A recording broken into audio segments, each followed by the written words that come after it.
Tirar um projeto do papel talvez seja o principal desafio de qualquer profissional que lide com a criatividade. Seja escrevendo, roteirizando, desenhando ou dirigindo, não importa, a página em branco está sempre lá olhando para você dizendo assim: e aí, tô te esperando. Então, nesse narrativo, o hashtag número 1, trouxemos uma profissional que é a ceifadora das páginas em branco, para nos ajudar a desvendar o drama de fazer drama e contar a história de como nascem as histórias.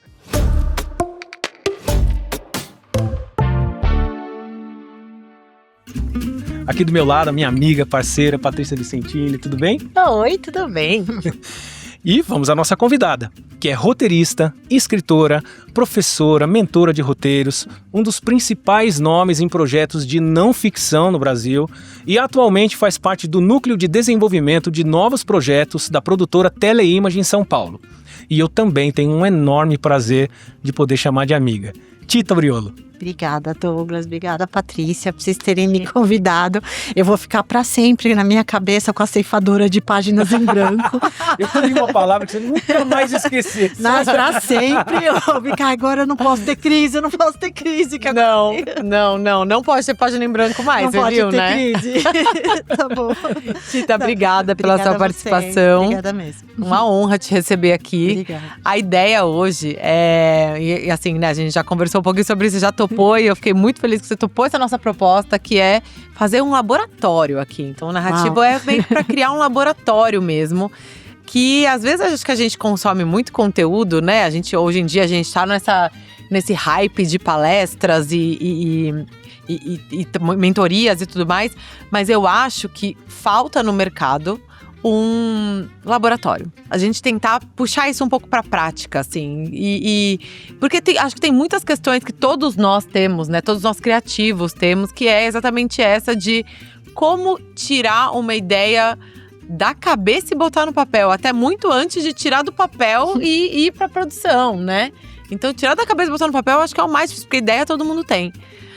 Mas antes disso, antes da gente ir para esse lugar, eu queria fazer uma introdução com você, que é fazer aquela pergunta tradicional de como você chegou até aqui, né? De como você se tornou roteirista, por que você escolheu essa profissão? Eu costumo dizer que eu tenho muita sorte, assim, porque eu nunca fui aquela pessoa que teve dramas, o que eu vou ser quando crescer.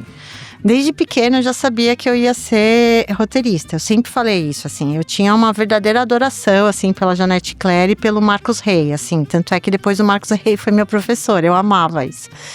Enfim, mas eu comecei na rádio, no rádio AM, que nem existe mais. Uau! Em 91, eu entrei como estagiária, eu estava fazendo rádio e televisão na FAAP, e aí eu entrei como estagiária e eu trabalhei durante quase 3 anos e pouco na Bandeirantes, e eu fiz de tudo lá, porque quando você é estagiária na rádio, assim, principalmente, você escala 6x1 não é isso, a escala 55 por 2. por 0, né? A escala do Neymar ao contrário, né? Fala que ele é 1, ele trabalha 1 e folga 362. E aquela coisa, aquele banco de folgas que você nunca tira. Nunca enfim, vai, a gente imagina. conhece, jornalismo. Então, assim, mas de verdade, eu tive muitas oportunidades na rádio, aprendi muitas coisas, não só na rádio, porque assim, no fim de semana a gente trabalhava na televisão também. Então, tipo, coisas muito, muito boas, assim, eu limpava a cozinha da Ofélia, eu entregava a ficha pro Bolinha, entendeu? Eram essas coisas, assim. A rádio... Clube do Bolinha! Ninguém lembra. Era amiga das boletes, enfim, aquela história. E aí, assim, na rádio, eu fiquei 3 anos e pouco. Quando eu saí da rádio, eu estava muito envolvida no esporte e eu trabalhava em transmissão. Então, eu sempre fui a estagiária que escrevia, a produtora que escrevia, a coordenadora que escrevia, a coordenadora... Eu trabalhei em transmissão de jogo, assim, durante muito tempo. Então, eu, era sempre essa pessoa que escrevia. Às vezes, não ia nem redator nas transmissões, ia só eu, porque eu coordenava a transmissão e ainda escrevia o texto, assim, das pessoas. Era bem louco. Aí, eu fui indo, assim, eu não saí mais do ar. Eu passei por todas as emissoras no Brasil, todas as emissoras abertas. Só não trabalhei na Gazeta, mas o resto de todas as emissoras eu trabalhei. Eu trabalhei quase 22 anos direto na televisão, assim, eu era realmente uma profissional de televisão. E, enfim, aí eu costumo dizer que não tem nenhum formato que eu não tenha feito, assim, já trabalhei. Mas assim, eu acho que um grande divisor de águas pra mim foram os realities, assim. Eu acho que depois que eu comecei a trabalhar com os realities, assim, as coisas mudaram muito, assim. Não só pra mim, mas eu vejo que, por exemplo, até o começo dos anos 2000, a televisão brasileira tinha uma cara. A partir disso, quando a televisão passou a importar e a produzir realities, essas coisas todas, a televisão mudou. E ela hoje, a televisão brasileira sempre foi muito, muito profissional, muito boa, né? A gente tem uma das melhores televisões do mundo, assim, independente das questões que vão pro ar, né? Mas isso eu acho que ajudou a formar muita gente, inclusive a mim, assim, porque eu fiquei também um tempão, assim, no SBT. Foi a última emissora que eu trabalhei fazendo o Super Nanny. E aí o Super Nanny foi um projeto que, nossa, mudou muito a minha vida, assim. Tipo, na cabeça, no jeito de, sabe? Porque aí, além de roteiro, né? Porque também tem isso, né? Como eu tinha muita experiência em edição, além de roteirista, eu era coordenadora de edição do projeto. Então eu passava a dirigir as edições, o que era muito bom, né? Aliás, isso é uma coisa boa para os roteiristas, assim, que eu falo, né? Cortar o depois, né? Porque assim, eu acho… tem uma coisa assim, médico não tem residência? Sim. Piloto não tem horas de voo? A gente devia ter horas de ilha. Sério, faz muita diferença. Muita, muita diferença. Na ilha, você entende todo o processo, você entende a mise-en-scène. E eu falo assim, pega um projeto bem cagado, bem difícil, sabe assim, que não tem imagem. Imagem de cobertura, nada, pesquisa. Nada, pouca, pesquisa, uma confusão. Isso, pega esse, que é com esse que você vai crescer, assim. Eu sei que é difícil, a gente fica estressado, essas coisas, mas esse tipo de trabalho também ajuda a gente a se formar, entendeu? Então, tipo, eu tinha uma brincadeira que eu coloquei um cartaz na minha ilha lá no SBT, que assim, não editamos imagens não gravadas. Por favor, não insistir. Porque era isso. Esse é outro cartaz, Então, assim, por favor, não insistir. Não vamos editar imagens que não foram gravadas, porque isso é um problema. Muito sério mesmo, mas enfim. Até hoje. E aí vamos falar. É raro, mas acontece muito. É raro, mas acontece, né? Vamos falar então sobre esse processo, né? De tirar a ideia da cabeça e colocar no papel, né? Você tem uma experiência muito importante dos projetos de não ficção, mas eu acho que faz um paralelo pra gente, né? De como é esse processo então, né? Independente de ser um ficção ou não, que tem as suas particularidades. Tem uma ideia na cabeça, mas não tem uma câmera na mão, tem um papel em branco. O que é que a gente faz? Escreve. Mas como? A primeira coisa é essa. Como? Escreve. Porque o que eu mais vejo, eu tenho uma ideia, e essa ideia tá sempre na cabeça e ela não sai do lugar. Escreve. Mas sem uma formatação? Materializa. Precisa de uma formatação? Precisa de uma sinopse? Não. Precisa de… É só, tipo, começar ali no papel em branco. Se você teve a ideia, você, tipo, sei lá, você quer fazer um documentário sobre um esquema tal. Ou um tema tal, né? Alguma coisa assim. Se você teve essa ideia, a primeira coisa que você vai fazer é aceitar o caos. Não adianta você falar, tem um monte de coisa que eu realmente, assim, eu sou muito anti-técnicas, assim. Eu tenho métodos, mas eu não gosto que fique engessados, entendeu? Assim. Então, por exemplo, se você tem uma ideia, essa qualquer que seja, sei lá, um documentário ou uma série, aceita o caos da confusão na sua cabeça e escreve. Escreve, mas eu falo assim, escreve com a mão solta. Tipo, escreve palavrão, escreve o que você pensa, escreve que eu não sei o que eu vou fazer com esse desgraçado, vou matar esse personagem, entendeu? Escreve, solta a mão. Porque quando você fizer isso, você vai ter na sua cabeça, porque aí você começa isso, você escreve esse texto sem pé nem cabeça, que só você… Porque tem só um parênteses que eu queria fazer assim. A gente está muito acostumados a escrever para o edital, a escrever para o professor, a escrever para a produtora, a escrever para o canal, mas a gente não vê a importância de escrever para nós mesmos. Uhum. Então, quando a gente escreve para nós mesmos, a gente revela o texto. Aí o texto, assim… E eu tinha um professor muito legal, que é o Marcelino Freire, que ele falava assim, vai até o fim. A coisa mais difícil é essa, vai até o fim neste caos. Entendeu? Então, assim, se vai ser uma sinopse, se vai ser o perfil dos personagens, se vai ser o texto, não adianta você exigir de você isso agora, entendeu? Neste momento da ideia. Porque o que eu vejo muito pessoas que chegam pra mim e falam assim, eu tive uma ideia assim, assim, assim. Eu falo, que legal, você já escreveu? Não, só tá na minha cabeça. Na sua cabeça, não tá em lugar nenhum. Tá no teu inconsciente, quando você Exatamente. sonha, vem sonho. Não, e porque dentro da sua cabeça, essa ideia é genial. Tipo, incrível. Põe no papel pra você ver como ela desce muitos graus, assim, entendeu? Porque é verdade, ela faz isso. Aí o que vai acontecer com esse texto? Esse texto vai te obrigar a pesquisar, a conversar com as pessoas, entendeu? A ficar embaixo da cama em posição fetal gemendo. Não é boa, me dá, não é boa. Qualquer coisa, entendeu? Jogar paciência sem parar, que eu faço isso às vezes. Eu fico andando em círculos, assim, tipo, ai meu Deus, não vou conseguir isso, o que eu faço? Mas enfim, isso é uma maneira de você aceitar, inclusive, as suas fragilidades. Porque assim, não é que você… eu tava até conversando com um amigo que trabalha comigo hoje, ele tava falando, não, mas eu não sei se eu vou conseguir. Eu falei, a primeira coisa que acontece com a gente, quando a gente começa um projeto não vou conseguir. Já trava antes, né? Você eu não sei se eu vou conseguir. Por isso, né? Eu não sei se eu vou conseguir, eu não sei se eu vou, sabe assim? E Sim. é isso. Assim, tipo, a gente realmente tem que ter essa dúvida. Essa dúvida tira a prepotência, essa dúvida tira a arrogância, essa dúvida faz a gente olhar pro texto e não pro ego, sabe assim? Então, essas coisas é que eu acho que são dentro do processo criativo, onde começa. A primeira coisa se escreve de qualquer jeito. E aí, a parte do caos é nessa, quando você tá nesse processo, né, de escrita, e você sentindo que você tá trabalhando pra você. Sim. Isso é muito importante. Eu sou o cliente. Eu sou a pessoa que tô criando isso, entendeu? Assim, se vai ser produzido, se vai ser vendido, aí é outra conversa. Porque, né, são tantas emoções e variáveis. E aí, quando você faz esse cercadinho, o que mais vai acontecer é a gente querendo pular a cerca, entendeu? Tanto saindo quanto entrando. E aí, essa é a questão da escrita, entendeu? Você deixar aquilo que precisa, você tirar aquilo que não funciona, os personagens que não rolam, os personagens que estão ali. Muitas vezes a gente se apega a alguma coisa, e é normalmente eu falo assim, as coisas que você se apega são as coisas que atrapalham a sua narrativa.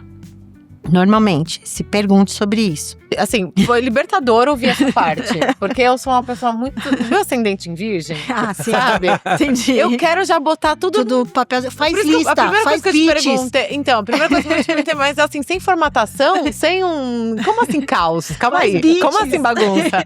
Mas faz sentido. Agora, fez muito sentido pra mim. Isso deu até vontade de escrever, de botar uma coisa no papel. Mas quando que a gente chega na estrutura ali? Assim, quando que a gente sente que a gente passou do caos e aí tem que começar a estruturar, pensar em quais nos personagens, pensar na fábula, pensar em qual Gênero. Gênero, exatamente.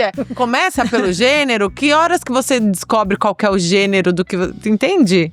É que assim, eu acho que tem um processo, dentro do processo criativo, tem uma coisa que às vezes acontece sem você perceber, mas isso não significa que você não precisa ser consciente do processo criativo. Quanto mais consciente você for do processo criativo, mais você vai dominá-lo, e mesmo quando ele estiver meio confuso, assim, né?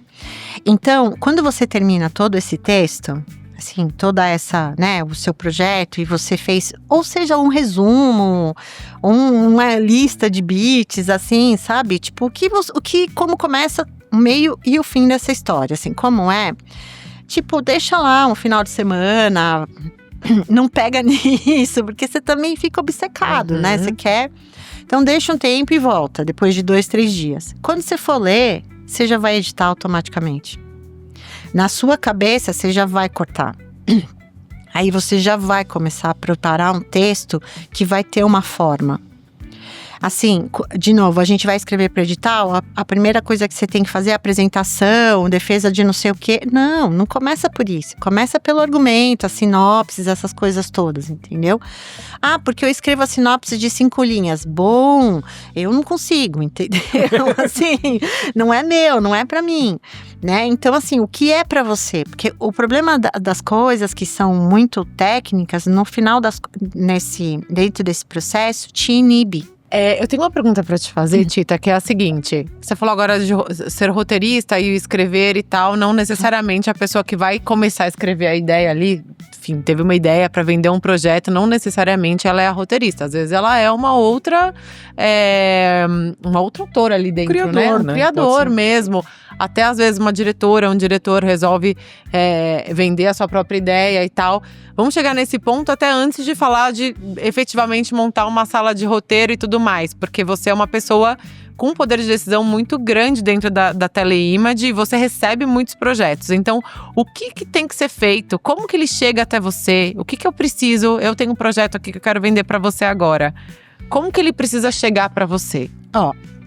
Assim, eu tenho muito orgulho da minha participação, assim, dentro do processo que eu tô trabalhando na Teleimage, né? Porque, assim, a produtora, apesar de ser uma produtora grande e antiga, ela não tinha um departamento de desenvolvimento dedicado, né? Eram projetos que vinham de fora e tudo mais. Aí, o Patrick, que é o dono da produtora, chamou a Eliane Ferreira, que trabalhava na Mixer, e ela montou o departamento. E a gente começou a trabalhar juntos, eu, ela e o Ivan Rocha, que também é roteirista junto comigo, né? Aí, durante 4 anos praticamente, durante 3 anos, não 4, 3 anos, já faz tempo que eu tô lá, a gente não conseguiu aprovar nada, entendeu? Então, qual que era o nosso objetivo? A gente fazia pitch, essas coisas todas, mas o nosso objetivo era procurar projetos de pessoas que não eram pessoas conhecidas. Então, assim, eu comecei a receber projetos de um monte de gente. Eu ia atrás das pessoas, porque eu conheço muita gente, né? Muito roteirista, já trabalhei com muitas pessoas, então eu ia atrás das pessoas, pedia projetos e etc e tal. Agora, a gente cresceu, graças a Deus, né?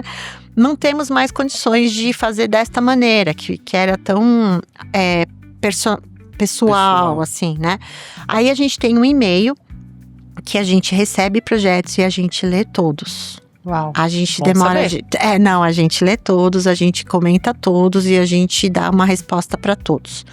O nosso tempo de resposta na produtora nunca pode passar de 3 a 4 meses, que a gente não fica sentado em cima do projeto, não, de jeito nenhum.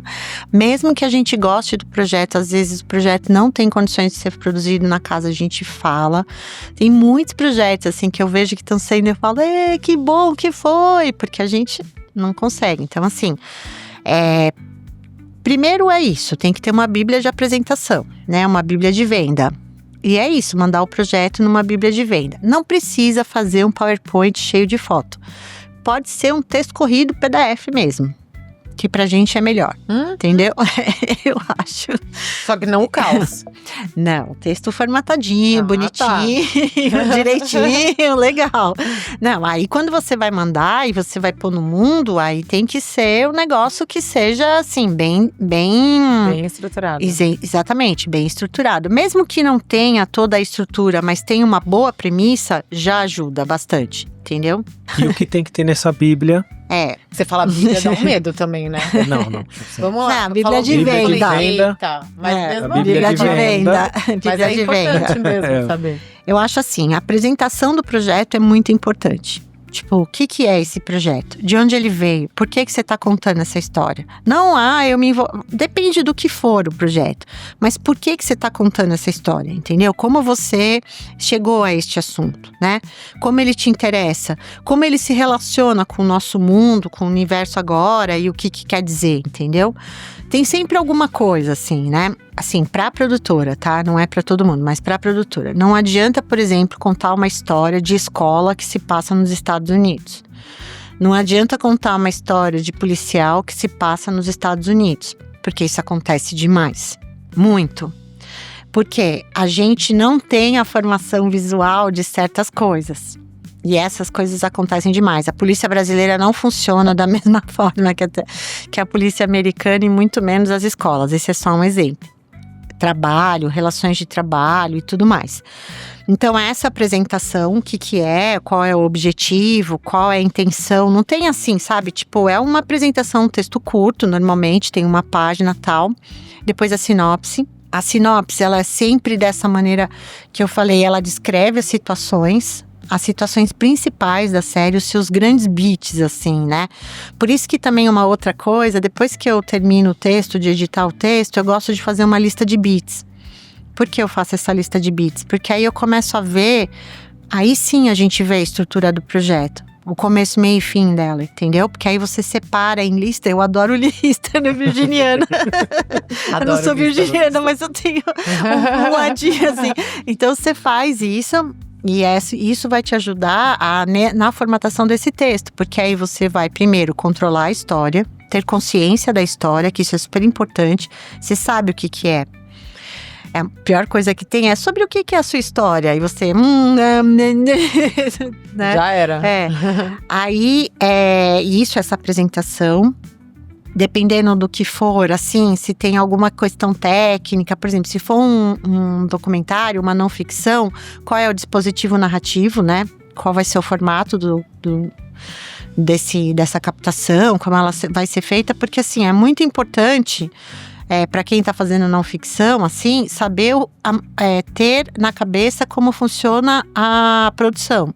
Porque assim, quem escreve ficção não precisa necessariamente saber como é a produção, mas quem escreve não ficção precisa saber como é a produção, porque senão você não formata. E aí você vai fazer coisas que são impossíveis de serem produzidas, né? Sim. Isso é o principal. Aí, se não tiver essa parte, a sinopse e tal, e essa descrição… Normalmente eu acho que um texto bacana tem de 6 a 7 páginas, assim, ele sempre tem esse formato, porque é isso, né, também, né, a gente precisa entender o que está acontecendo, e um perfil reduzido dos personagens principais, não precisam ser todos.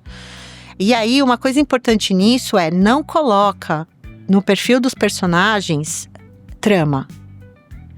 Se você perceber que no perfil dos personagens você está escrevendo trama, devolve pro texto. Porque isso acontece muito. Você lê a sinopse e não entende nada.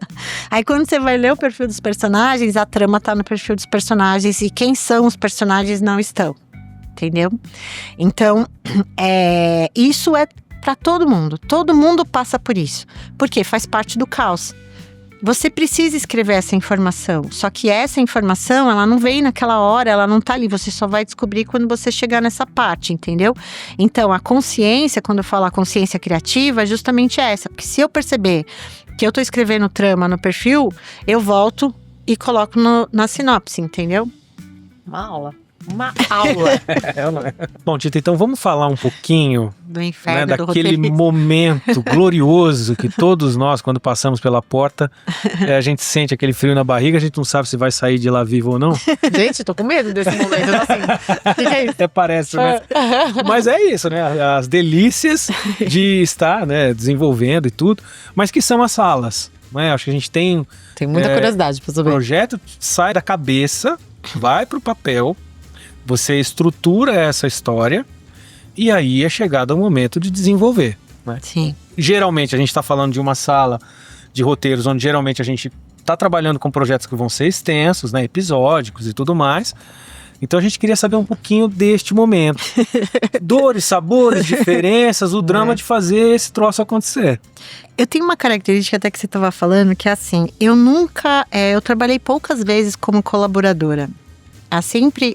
Por causa da minha história na televisão, eu sempre fui coordenadora. Então, assim, eu tinha essa característica de coordenação já. Então, essa maneira de coordenar já vem um pouco desse caminho, assim. Então, a sala de roteiro, existem diferenças. A primeira diferença é quando o projeto está em desenvolvimento, ou ele só vai ser desenvolvido para ser vendido, mas aí é um desenvolvimento daqueles grandes, né? Desenvolvimento de 4, 5 meses, em que a gente vai realmente produzir uma Bíblia, que é uma Bíblia muito mais, né, consistente. E o projeto que já está vendido, já está ali, já está para ser feito, já vai para ser produzido e tudo mais. Os projetos em desenvolvimento são muito mais legais de fazer, né? O cronograma é mais bacana, as pessoas são mais tranquilas. Então, assim, eu vou falar mais da parte de produção, que eu acho que é mais legal. Aí, assim, entre receber o greenlight e começar, normalmente tem um tempo que são de 2, 3 meses, que é aquela coisa dos contratos. São muitos contratos, muitas pessoas, muito vai e vem, nananana. E aí, o roteirista, principalmente o roteirista-chefe, começa com um processo que é a venda interna do projeto. Porque muitas vezes o canal, não os diretores, essas pessoas, mas as pessoas que vão trabalhar no projeto não conhecem a história. Então, você precisa fazer essa venda interna, né? Então, já não é mais uma bíblia de apresentação, já não é mais, é outra apresentação. E eu sou a rainha da apresentação. Todo mundo vai me falar assim, não precisa da apresentação. Precisa, eu vou fazer. Entendeu? Entrega, é fundamental. Não é... Faz as pessoas prestarem atenção. Página, né? E faz as pessoas prestarem atenção. Acho que é mais isso. Hoje em dia o nível de atenção é muito difícil, né? Então, assim, isso ajuda as pessoas a prestarem atenção. O que precisa estar nessa apresentação? Não tem uma regra, mas, por exemplo, esse projeto que eu tô fazendo agora, que eu não, infelizmente eu não posso falar, mas assim, ele é muito complexo. Ele é muito grande, ele tem muitas questões históricas, ele é realmente difícil. Então, assim, o que eu precisava mostrar para as pessoas, para o canal, a gente consegue fazer. Eu entendo do que eu tô fazendo, eu entendo do que eu tô falando. Então, o que a gente fez? Era muito importante mostrar para eles que a gente dominava a história, essa história tão difícil. Aí eu costumo preparar essa apresentação, que é para essas reuniões, que são muitas. Normalmente eu passo essas apresentações para toda a equipe, né? Dependendo do tamanho da equipe. A pesquisa já deve ter... a pesquisa entra logo no começo. Tipo, eu sempre peço para a pesquisa entrar 3 meses antes. Sempre é do mesmo lugar que eu começo. E esse sempre lugar falha miseravelmente. E eu acho ótimo, olha, porque assim, há um questionário dos personagens.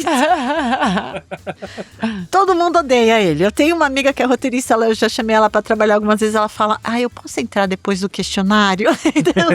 Mas o que é o questionário do personagem? É um questionário, tipo, gigante, que pergunta tudo sobre o personagem, entendeu? Só que tudo assim... que você não sabe responder ainda. Tudo que você não sabe responder. E por isso que ele é chato. Por isso que ele é chato, mas é bom. Ele é bom. Mas ele é importante, mas depois talvez você não volte. É uma terapia do próprio personagem.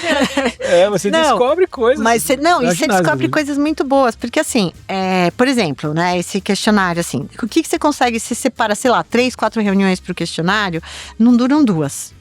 Sério. Tipo, personagem principal, antagonista e mais um ali que você tá perdido, assim, entendeu? Que você faz. Mas o que acontece dentro desse processo? Essas reuniões fazem a lista de beats crescer. Então, quando você tá respondendo esse questionário, você tá criando os beats da história. Então, o que a gente começa a estruturar os episódios a partir desses beats, né? Então, eu normalmente gosto de fazer um episódio por dia. É puxadíssimo. Puxadíssimo mesmo. Porque às vezes não dá certo. O episódio cai, fica uma confusão danada. Mas o que acontece? Aí, desses beats, o que surgem? As sinopses, a primeira sinopse. E para mim, a sinopse que funciona é a sinopse Ctrl+C, Ctrl+V. O que é a sinopse Ctrl+C, Ctrl+V? Você dá um Ctrl+A, né? Seleciona tudo, dá um Ctrl+C e coloca no Final Draft. E vai separando aquelas sinopses pelas cenas. Nunca vai ser a mesma coisa que você vai escrevendo, porque quando você vai abrindo essa sinopse, né, abrindo essa escaleta, na verdade você está abrindo uma escaleta, quando você vai abrindo essa escaleta, todos os problemas do episódio se revelam. E aí, assim, é sempre legal o processo da escrita criativa. O que é o processo da escrita criativa? Todo mundo escreve, né? Eu passo o texto para todo mundo escrever e eu faço a redação final, né? Quando eu sou chefe, eu trabalho assim. Quando eu era colaboradora, eu fazia a outra parte. Aí todo mundo escreve essa sinopse, sobe pro Drive. Todo mundo tem um dia que eu acho isso muito bom, normalmente é sexta. Vai todo mundo lá da equipe, comenta, lê e comenta. Todo mundo, lê e comenta o texto. Lê e comenta o texto. Muito colaborativa. Isso. Muito colaborativo. Aí comenta o texto, respeitando o coleguinha, né? Aquelas coisas todas e tudo mais. Eu sempre entro depois, porque eu já entro definindo. Não, sim, não sei o que, não viaja. Onde você tava com a cabeça, entendeu? Aquelas coisas assim, tudo. E eu realmente, assim, acho que quando a gente começa a tratar o texto com menos pudor, entendeu? Xingar o personagem. Eu sou mestre em xingar o personagem. Encher no saco, vou matar esse cara. Entendeu? Me irrita. Aí você vai tirando a coisa daqui, entendeu? Do pedestal. Você coloca na altura do seu olho, você enxerga do mesmo jeito, vai ficando mais fácil de você lidar com aquilo. Para de ser grande, entendeu? E aí… Para de ser uma ideia genial, né? Exatamente. Para de ser um negócio com problema que tem potencial para dar certo. E outra coisa assim também, a fala, né? O dar ideias. É aberto para todo mundo, porque se você não deixa as pessoas falarem, né? Tipo, eu até acho que a gente já tá quase no tempo, eu falo muito, mas assim, eu gosto muito de falar sobre o Residência Médica, assim, porque o Residência Médica foi a coisa mais difícil que eu fiz na vida. Foi uma série educativa que tinha um propósito muito, muito definido, que era fazer um curso, né, uma série dramática para ajudar os residentes que estavam estudando para a prova de residência. Gente, uau, que responsabilidade, assim, né? Texto extremamente técnico, acompanhado por professores o tempo todo. Era assim, e a gente… E você tem que criar em cima disso, né? Quer dizer, tudo isso que a gente falou durante 1 hora, com uma camada em que você, de fato, não pode errar. Porque você não pode ensinar errado. Não pode mudar. Não. Isso aqui a história fica mais legal assim. Não, você tem que dar… Para você ter uma ideia dessa dificuldade, eu já devolvo para você comentar isso, porque eu quero ouvir. Não esquece o tempo. Mas eu acho que é legal vocês explicarem que foi um projeto que vocês trabalharam juntos, certo? Sim. Nós trabalhamos juntos nesse projeto. Eu fui… Você não estava roteirizando? Você produtor das 2 temporadas, estava, e diretor. Mas para você ter uma ideia desse rigor, né, que a gente vai voltar para o texto, eu vou ilustrar com imagens. Que é um belo dia nós chegamos para fazer uma filmagem de um procedimento ginecológico e montei toda a estrutura de iluminação, os atores posicionados com a maca no lugar certo, e entrar um flare pela luz que eu posicionei um spot, o ator estava marcado e o professor chegou. Parênteses. Todas as filmagens acompanhadas com médicos. Não atuando atores. ou não. Não, atuando ou não. Tinha os médicos que Tinham atuavam. alguns que atuavam. Mas era médico? Médicos, não, assumidades nas suas áreas. Tá. E ele chegou e falou assim, mas não é desse lado que a gente atende. Não é desse lado que a gente… terror. Assim, uma coisa assim, a câmera passada. E aí, só o fato da gente mudar o lado do atendimento da maca, que é do lado esquerdo, direito, do pé pra cabeça, alterou toda a lógica Óbvio. Da cena, né? Com a iluminação pronta e tudo. E qual que era o ponto, né, de destrave? Isso não pode ser feito assim. Né? Se é numa dramaturgia de ficção, não importa, você assume o lado. Quantas coisas a gente vê, né? O cara tá bombando sangue aqui. Se duvidar, você levanta. Tem alguém lá. Ninguém vai questionar. E se questionar também, você deixa quieto. Deixa quieto. Mas Douglas, a gente costuma dizer que a gente já fez a residência, que a gente, se precisar de um antibiótico, entendeu? A gente só não fez o curso de medicina, mas a residência… Exatamente. Já pode atender ali no PF. Mas agora você imagina esse rigor no texto, né, Tita? Como que, assim, pra você, principalmente, assim, a redação final, né? Assim, eu desde o começo, acho que foi aí que eu também tive consciência disso, é uma coisa que eu tenho escutado muito a gente discutindo isso na sala, que é a criação por camadas.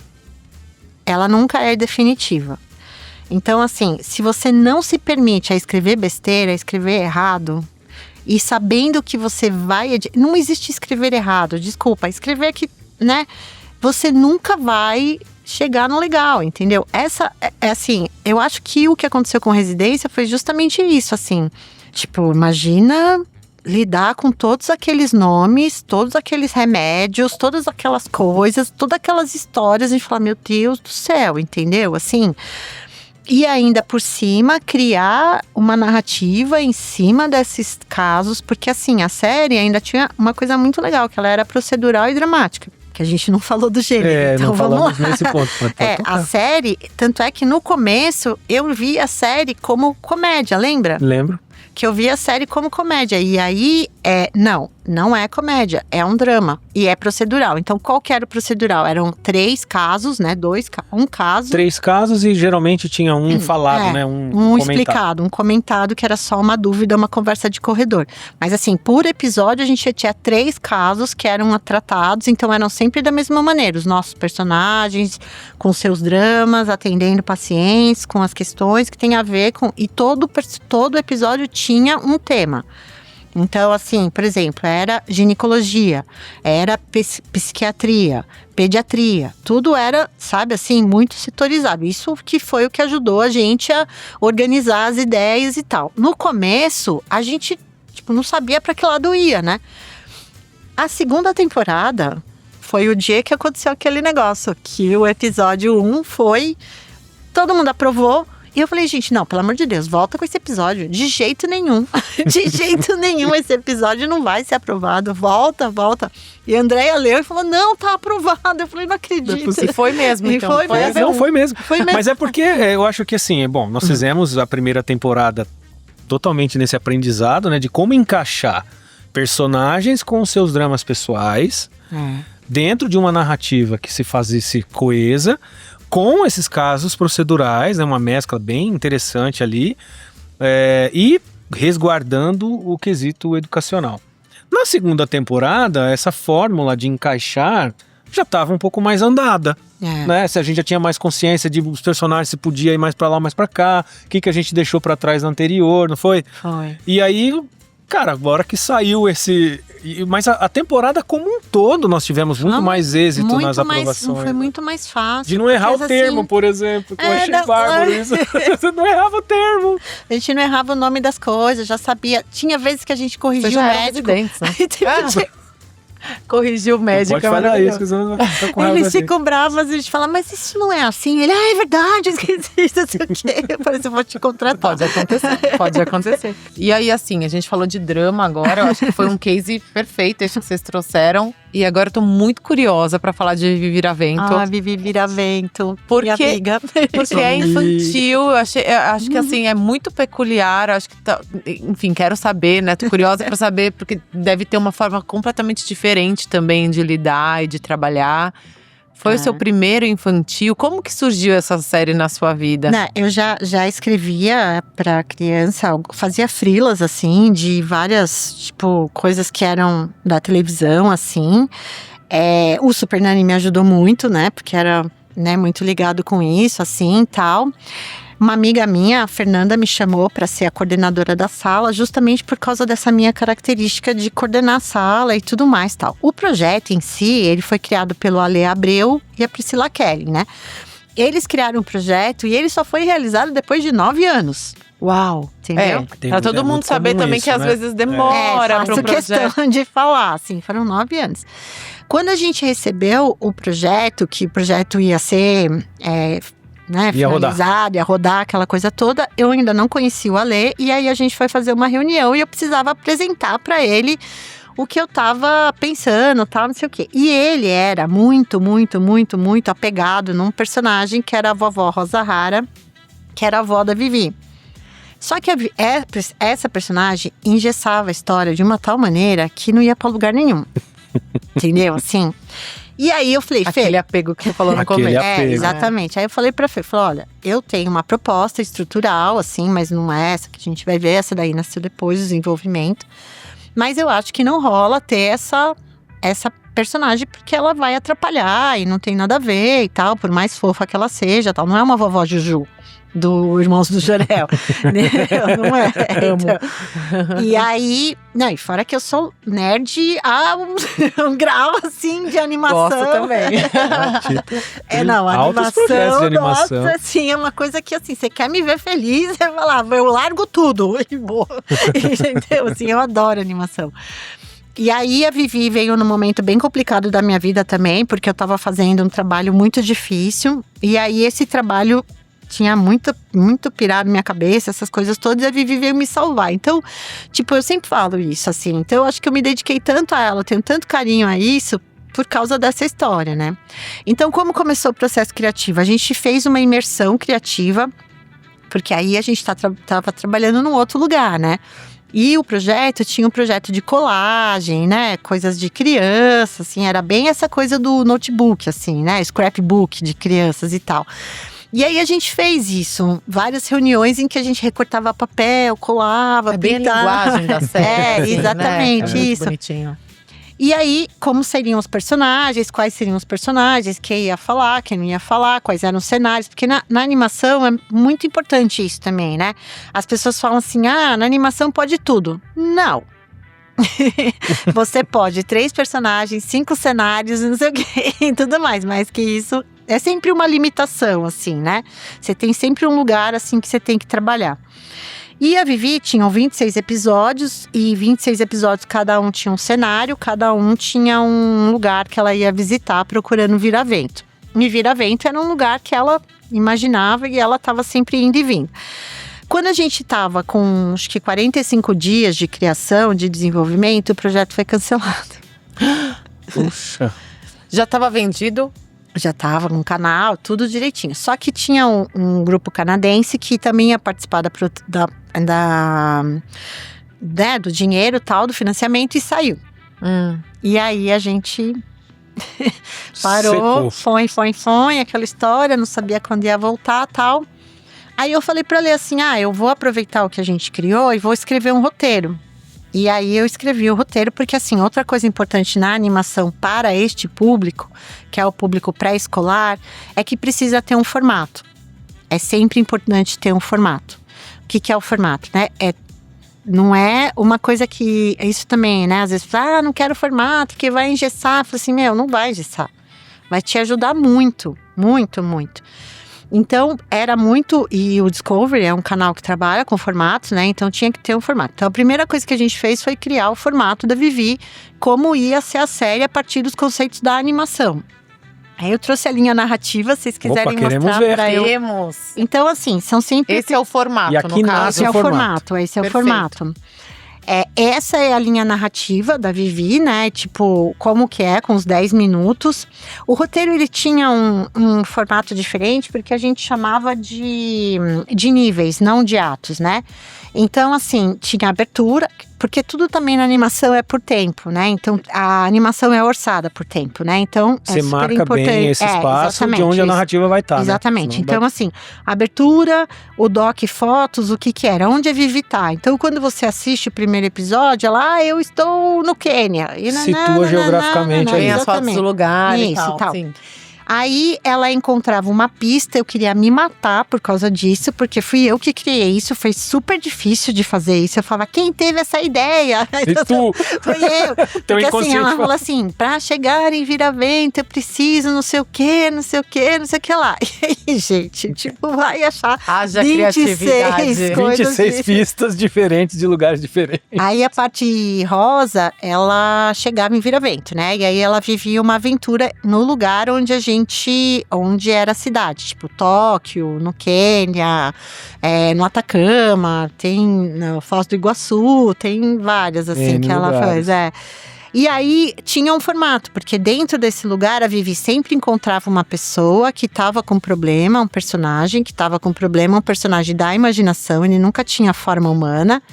E junto com o Mochilão e o Lanterninha, ajudavam essa pessoa a resolver esse problema e ao mesmo tempo ela se descobria, aprendia alguma coisa, né? Porque era isso. Aí tinha um clipe, que é o clipe musical, que sempre era uma coisa meio assim, muito bonita. Que sempre lindo. Tipo, era a música da Vivi, que era um tema da Vivi, que foi feito pelo Gustavo Kullert, que é muito bonita. E depois vinha o poema de encerramento, que eu queria me matar também. Por quê? Que é o caderno. Que é o caderno, entendeu? Assim, aí tinha o clipe, aí tinha a resolução, a despedida, que ela falava assim, não foi dessa vez que eu cheguei em Vira-Vento, mas não sei o quê. Aí o caderno era isso, ela fazia a conclusão do episódio, fechava o caderno. E eu não cheguei em Vira-Vento, porque assim, e a outra coisa também é que ela nunca chegava em Vira-Vento. Ela sempre ia depois chegar em Vira-Vento, então esse era o formato. Sim. Entendeu? Assim, a gente demorou uns 2 meses para chegar nisso, assim, várias outras possibilidades foram surgindo em relação a isso. O principal problema, e eu acho que foi por isso que perdemos o financiamento, era que os gringos não entendiam o que era Vira-Vento, que era só uma imaginação.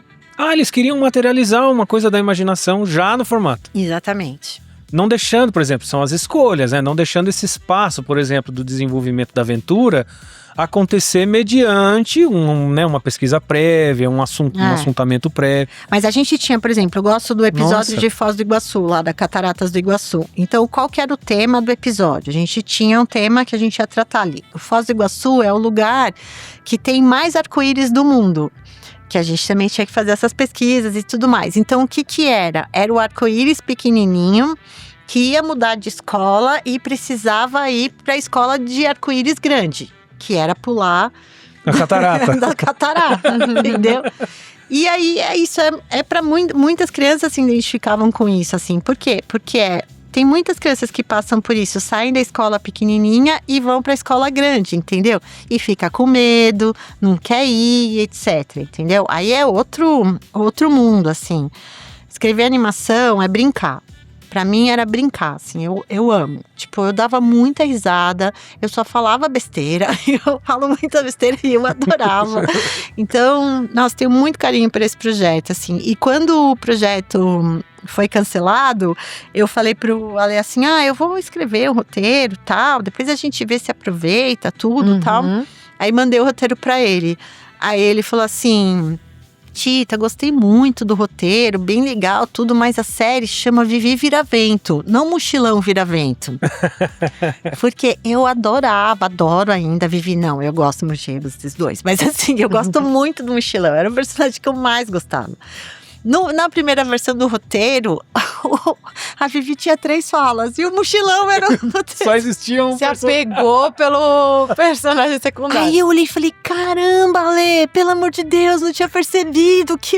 Eu falei assim, vou reescrever tudo. Aí eu escrevi e mudei. E também outra coisa importante, assim, por exemplo, essa história que a gente tá falando de testar, né? O primeiro episódio teve 26 versões.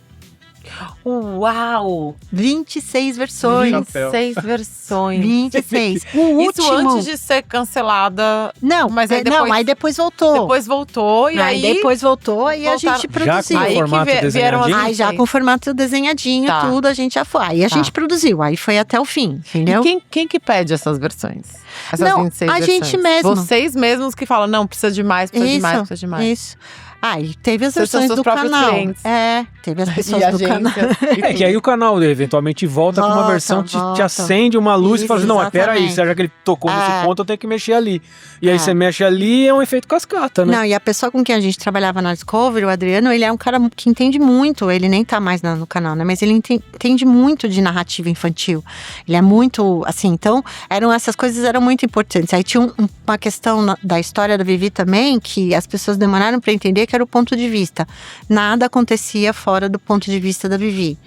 Então, por exemplo, gags que aconteceriam numa animação normal, que seria um passarinho atrás dela cantando, não existe, porque ela não tá vendo. Então, só o que ela tá vendo que existe na história. No último episódio, dos 26, foram 3 versões. Então, assim, o processo da escrita é muito bom, gente. A gente precisa entender isso. Sim. Nessa série agora que eu tô escrevendo, a gente tem uma famosa lista que é as grandes cenas jamais realizadas. Copia do roteiro e cola lá. Não, porque vai tipo, dar não vai rolar, livro, entendeu? Né? Não vai rolar. Tipo assim, é uma grande alucinação, uma besteira, entendeu? Tem uma especial que eu não posso falar, que virou até piada interna, assim. Todo mundo, quando cita esse negócio, fala assim, eu quero dizer que eu fui contra. Eu fui contra. Todo mundo foi a favor. Inclusive eu. E eu falo, gente, eu queria dizer que eu fui contra. Maravilhoso. Muito bom. Muito bom. Ai, gente, obrigada. Espero que vocês consigam editar. Tita, olha, eu queria ficar aqui mais umas 2 horas, porque… A gente nem falou de gênero. A gente não falou de gênero. Olha que eu puxei o gênero. Mas eu acho que a gente podia fechar, então, com o gênero, só pra… Se você quiser trazer, eu acho importante, porque veja… Quando Pelo a gente fala do gênero, é aquele insight da escolha primordial, se a gente pode dizer isso, né? É assim, o gênero é o lugar de conforto que você vai ficar na hora que você estiver escrevendo. Então, se você sabe… E aí, o que acontece? A sua ideia, às vezes, vai pro… Né? Você já nasce com isso, é uma comédia. Às vezes não é uma comédia, vai para um lugar que é a dramédia. O texto mesmo te leva, né? O texto vai te conduzindo. Mas eu acho que tem umas questões que é quando você faz o gênero, que é o gênero Porque tem as suas convenções: terror, suspense, policial, thriller. Esses gêneros que são mais definidos, assim, né? Eles têm um formato. Ah, mas não tem formato pra fazer, a gente pega a mesma coisa, entendeu? Tipo, eu tava falando aquela história do thriller. Não é thriller se não tiver o personagem resolvendo um problema e tentando salvar a própria pele. Porque isso faz parte da estrutura da história. Não significa necessariamente que você fez errado. Você só queria fazer uma coisa e a história foi para um outro lado, entendeu? A comédia é a mesma coisa. Se não tá engraçado, então é um drama. Ou se você tá escrevendo um drama e você tá rindo, é comédia. Entendeu? Assim, então a Patrícia, né, que eu gosto de, a Patrícia Leme, a Tita, que é uma roteirista muito legal, ela fala assim: se você descobrir o seu gênero, que é difícil também você descobrir o gênero durante a escrita, casa com ele, fica com ele, entendeu? Leva ele para passear, faz tudo com ele, porque vai te ajudar bastante a escrever. As convenções, essas convenções do gênero trazem a lógica interna da verossimilhança. Então, você consegue trabalhar melhor a verossimilhança, a suspensão da descrença, todas essas coisas, a partir do momento que você está trabalhando dentro de um gênero. Então, a ficção científica, por exemplo, a ficção científica nunca é sobre… você pode pegar qualquer exemplo. Nunca é sobre extraterrestres, né? A ficção científica é sempre sobre seres humanos. A gente sempre está falando sobre as nossas questões internas. Qualquer ficção científica. É por isso que a gente gosta muito, porque pega num lugar que só a fantasia consegue, entendeu? E aí é isso, a lógica interna de cada gênero. E pouca gente acaba estudando o gênero nesse sentido, né? Agora que eu a gente anda na criação, talvez, eu acho. Tem deixa bastante. Como secundário. Depois eu vejo onde encaixa. Exato. Eu acho que assim, tem a coisa do já ser, inerente, né? Tem a coisa do já ser. Mas é um assunto muito difícil, porque às vezes você vai pegar um negócio, um drama, uma comédia e uma ficção científica, entendeu? Tudo no mesmo lugar. Estou pensando aqui que a gente podia chamar a Tita de novo num próximo, só pra gente destrinchar todos os gêneros e falar, esse aqui já é pro que caminha, esse aqui… porque já fica aí, ó. Já tá bom, depois se vocês quiserem eu preparo, porque aí você precisa Quando preparar. Esse projeto que tá rodando vira ao ar, porque aí eu acho que dá uma discussão de gênero boa aí, não dá? Dá. Eu acho. Deixa ele vir. Tô muito feliz, assim. Nossa, obrigada, abriu minha cabeça num mesmo. nível. Eu fiquei feliz. Um tempão, mas muito nervosa. Mais. Mesmo. Nossa, gente, olha isso. Ela tá olhando o cronômetro, mas tá tudo certo. Quando o conteúdo é bom, é isso, tá tudo bem. Obrigada. Obrigada, então. Obrigada a vocês, obrigada mesmo, adorei. Te esperamos pro próximo pra falar de gênero. Porque, assim, é uma realização. Doug, você me ajudou enorme. tanto. O que eu vou dizer, então? Tá vendo? Me lembrou o Ariano Suassuna, quando disse: se eu digo que o Chimbinha é genial, o que eu falo do Shakespeare, oh meu Deus, como é que era o músico que ele falou? Beethoven. É bem tá isso. Bom. Você é a pessoa, falei em off, né, aqui para apresentar pro time, que é a pessoa que é uma das responsáveis por eu estar aqui nessa cadeira, me interessado pelo assunto. Então, meu prazer em ter você aqui no primeiro é inenarrável. A minha missão de vida é fazer as pessoas escreverem. Eu falo pra todo mundo: escreve. É minha missão de vida. E deu vontade, até eu fiquei com vontade. Tá vendo? Todo mundo precisa de uma tinta pra ter. É um amor, assim, ela tem paixão pelo que ela faz. E aí ela fala de um jeito que parece tão fácil a gente simplesmente olhar pra uma folha em branco e ir escrevendo. Então é isso. Bora praticar o caos. Obrigada, gente. Obrigada mesmo. Obrigado. Valeu.